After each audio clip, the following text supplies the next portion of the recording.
आज हम लोग वीडियो में नेक्स्ट अगले टॉपिक की चर्चा करते हैं। चैप्टर नंबर 3 वैद्युत विभव में आपको वैद्युत निकाय की स्थिति ऊर्जा तक का टॉपिक पीछे बताया गया था। उसके आगे का टॉपिक पुनः आज स्टार्ट करते हैं। चैप्टर नंबर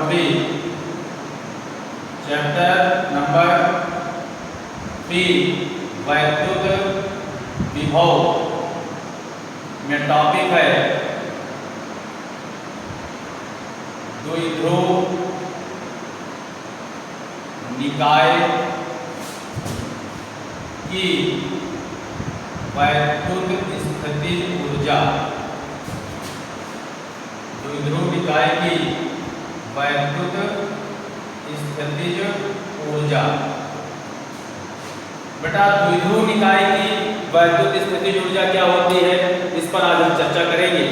इसके पीछे के वीडियो में आपको किसी वैद्युत निकाय की वैद्युत स्थितिज ऊर्जा क्या होती है, इसके पीछे वाले वीडियो में आपको ये बताया गया था कि अगर कोई वैद्युत निकाय है, वैद्युत निकाय का तात्पर्य होता है कि किन्हीं दो आवेश Q1 व Q2 से मिलकर अगर कोई वैद्युत निकाय बना है जहां Q1 व Q2 के बीच की दूरी स्मॉल r है, तो इस प्रकार बने हुए वैद्युत निकाय की वैद्युत स्थितिज ऊर्जा U बराबर 1/4 pi epsilon not into Q1 Q2 upon r होती है।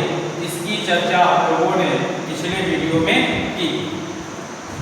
यह है वैद्युत निकाय की वैद्युत स्थितिज ऊर्जा। अगर कोई वैद्युत निकाय दो आवेशों से मिलकर बना है तो वैद्युत निकाय की वैद्युत स्थितिज ऊर्जा का फार्मूला क्या होता है, U = 1/4 pi epsilon not into Q1 Q2 upon r। इसी के नेक्स्ट आगे हम लोग चर्चा करते हैं कि अगर वैद्युत निकाय किस तरह का हो, द्विध्रुव निकाय। द्विध्रुव निकाय क्या होता है, आप लोगों को पीछे की वीडियो में बताया गया था। परिमाण में समान किंतु प्रकृति में विपरीत। जब दो आवेश एक दूसरे से बहुत कम अल्पांश दूरी पर रखे होते हैं तो इस प्रकार बने हुए वैद्युत निकाय को ही वैद्युत द्विध्रुव कहते हैं। तो अनंत से जैसे मान लेते हैं ये एक वैद्युत द्विध्रुव निकाय है, -q आवेश व +q आवेश। यहाँ आवेश परिमाण में समान और प्रकृति में विपरीत हैं। यह बात पीछे आपको बताई जा चुकी है। अगर परिमाण में समान किंतु प्रकृति में विपरीत आवेश बहुत कम अल्पांश दूरी 2l में रखे हुए हैं तो इस प्रकार बने हुए वैद्युत निकाय को वैद्युत द्विध्रुव कहते हैं। तो यह एक वैद्युत द्विध्रुव निकाय AB है जिसको अनंत इनफाइनाइट से अगर वैद्युत क्षेत्र के अंतर्गत माना यहाँ पर कोई वैद्युत क्षेत्र वेक्टर E है, तो बच्चों ध्यान से देखें। माना किसी वैद्युत द्विध्रुव निकाय AB को अनंत से कहाँ से ला रहे हैं, ये बात ध्यान रखेंगे कि इसको जो हम ला रहे हैं हम अनंत से ला रहे हैं।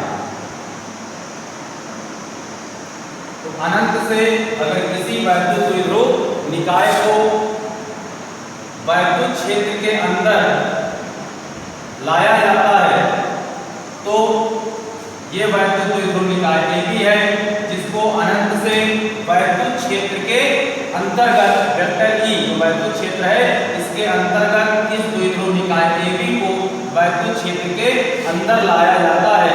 तो जब हम इसको लाएंगे बेटा तो कैसे, क्योंकि ये दो आवेशों का एक निकाय है तो -q +q दो आवेश है, तो इसका मतलब हम इसको जैसे जैसे बढ़ाएंगे तो ये -q आवेश पहले यहाँ तक आएगा, फिर इसको जब और आगे बढ़ाएंगे तो ये -q आवेश को बढ़ करके यहाँ पर आ जाएगा और इसके स्थान पर जो -q आवेश है इसके स्थान पर यह +q आवेश आ जाएगा।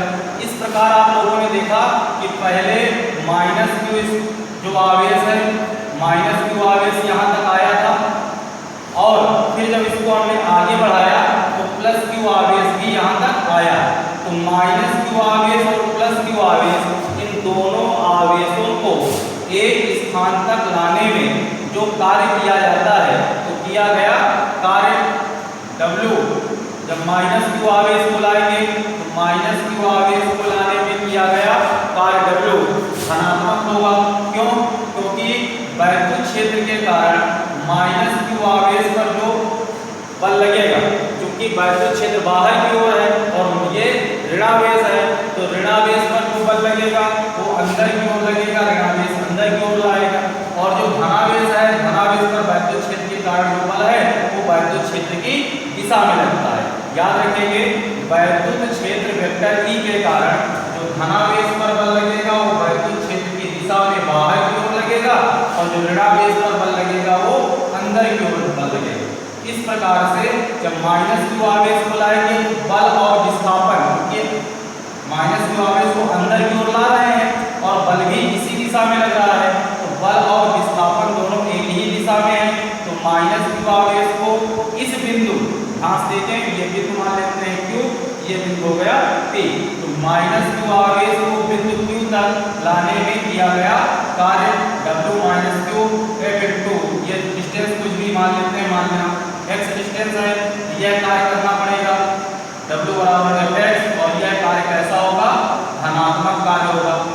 इसी प्रकार जब हम +q आवेश को भी, क्योंकि जब हम इन दोनों आवेशों को आगे बढ़ाकर इस प्रकार से लाते हैं तो -q आवेश पहले इस स्थान तक आएगा, फिर उसके पीछे से +q आवेश भी इस स्थान तक आएगा। अर्थात कहने का तात्पर्य यह है कि जो बिंदु Q पर -q आवेश को भी लाते हैं और +q आवेश को भी लाते हैं, -q आवेश पर लगने वाला बल F अंदर की ओर होगा, इसलिए किया गया कार्य -q आवेश को लाने में किया गया कार्य बराबर बल गुणे विस्थापन F × x से धनात्मक होगा।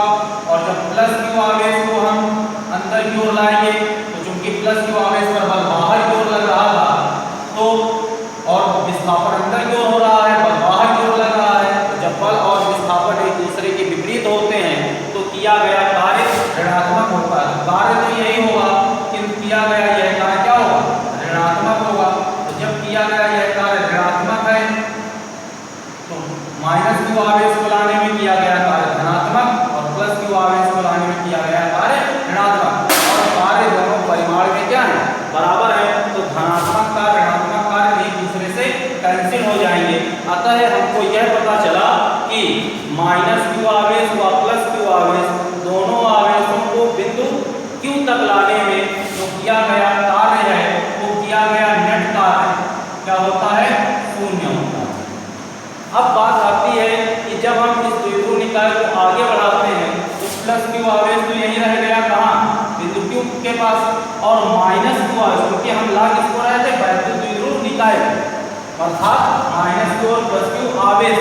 तो प्रारंभ में तो -q आवेश यहाँ से होकर के ही तो गुजरेगा, -q आवेश यहाँ से होकर के ही तो आगे बढ़ेगा, तो -q आवेश भी यहाँ तक आया और +q आवेश भी यहाँ तक आया, तो दोनों का जो कुल कार्य हो गया वो 0 हो गया।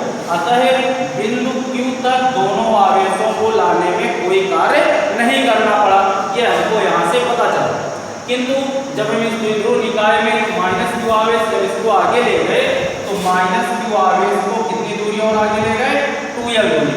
तो अतः हमको यह पता चलता है कि बिंदु Q तक जब हम वैद्युत द्विध्रुव निकाय को अनंत से लाएंगे तो बिंदु Q तक लाने में तो कोई कार्य नहीं करना पड़ेगा, किंतु जब इस द्विध्रुव निकाय को आगे बढ़ाएंगे इस प्रकार स्थित PQ की स्थिति में जब हम द्विध्रुव निकाय को लाएंगे तो PQ की स्थिति में द्विध्रुव निकाय को लाने में हमको यह इतना अतिरिक्त कार्य करना पड़ेगा।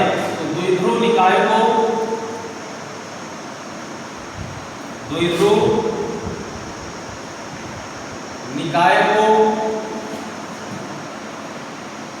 अनंत से वैद्युत क्षेत्र वेक्टर E के अंतर्गत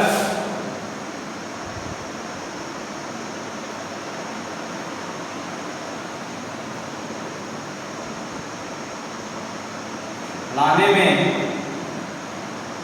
बच्चों ध्यान दें, द्विध्रुव निकाय को कहां से ला रहे हैं? अनंत से। अब ये हमारी परिभाषा बन रही है, द्विध्रुव निकाय को अनंत से वैद्युत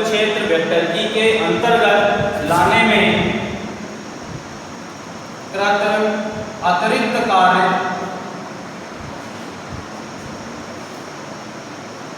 कितना होगा, केवल इतना कार्य कितना, -q आवेश को 2l दूरी आगे बढ़ाने में, क्योंकि यहाँ तक तो बिंदु Q तक दोनों आवेशों को लाने में किया गया कुल कार्य शून्य हो गया, तो केवल -q आवेश को आगे बढ़ाया गया, +q आवेश तो यही रह गया, तो जो अतिरिक्त कार्य करना पड़ेगा केवल कितना, -q आवेश को 2l दूरी तक ले जाने में। तो तुरंत अतिरिक्त कार्य W बराबर -q आवेश पर बल F -q लिख दे इसको, -q आवेश पर बल इंटू विस्थापन कितना 2l, तो किया गया कार्य W बराबर -q आवेश पर बल, तो हमको पता है वैद्युत क्षेत्र के कारण किसी आवेश पर लगने वाला बल क्या होगा, F बराबर QE, तो -QE इंटू 2l। ये बात हमको कहाँ से मिली, हमको पता है वैद्युत क्षेत्र की परिभाषा से E बराबर F अपान Q होता है, तो F बराबर क्या होगा QE। अब चूंकि आवेश कैसा है, -q आवेश है, जहाँ -q लग जाएगा तो बल कितना हो गया, F -q का मतलब -q आवेश पर लगने वाला बल -QE इंटू 2l, तो W बराबर कितना आ गया, -q इंटू 2l को एक साथ लिख देंगे, q into 2l into E। इस प्रकार से W बराबर कितना आ गया था, -q इंटू 2l क्या होता है, हमको पता है वैद्युत द्विध्रुव आघूर्ण P बराबर q इंटू 2l होता है, q इंटू 2l के प्लेस पर हम वैद्युत द्विध्रुव आघूर्ण P लिख सकते हैं, तो W बराबर आ गया -PE। यह किया गया जो कार्य है यही वैद्युत द्विध्रुव निकाय की क्या हो जाती है, स्थितिज ऊर्जा हो जाती है। तो अतः हम कह सकते हैं यह कार्य ही द्विध्रुव निकाय की वैद्युत स्थितिज ऊर्जा के रूप में संचित होता है।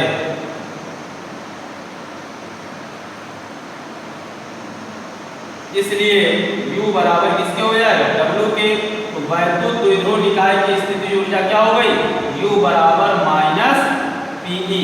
पर कब, जब वैद्युत द्विध्रुव वैद्युत क्षेत्र की दिशा के अनुदिश, अर्थात किसी वैद्युत द्विध्रुव निकाय को अनंत से वैद्युत क्षेत्र के समांतर लाने में जो कार्य करना पड़ता है वह किया गया कार्य ही द्विध्रुव की वैद्युत स्थितिज ऊर्जा के रूप में संचित होता है। अतः किसी वैद्युत द्विध्रुव निकाय की वैद्युत स्थितिज ऊर्जा क्या होगी, U बराबर -PE।